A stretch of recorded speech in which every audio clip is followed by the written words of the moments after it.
মহাজগতে মহাদেবের অবতার ভৈরব বা কালভৈরব।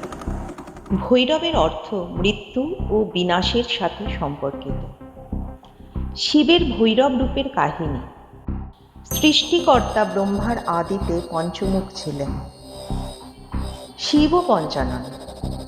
ব্রহ্মা শিবের থেকে অধিক গুরুত্ব দাবি করেন।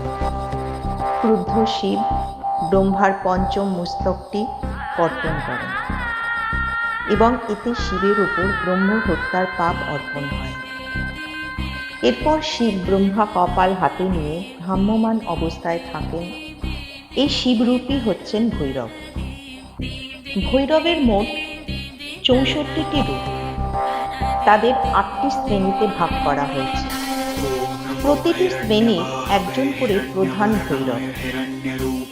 ৮টি ভৈরবকে অষ্টভৈরব বলা হয়।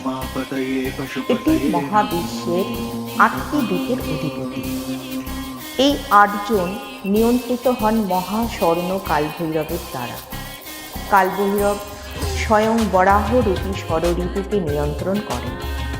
এই অষ্টভৈরবের নাম অসিতাঙ্গ ভৈরব, রুরু ভৈরব, চণ্ড ভৈরব, ক্রোধ ভৈরব, উন্মত্ত ভৈরব, কপালী ভৈরব, ভীষণ ভৈরব ও সংহার ভৈরব। এছাড়াও বটুক ভৈরব, অঘোর ভৈরব, পঞ্চানন ভৈরব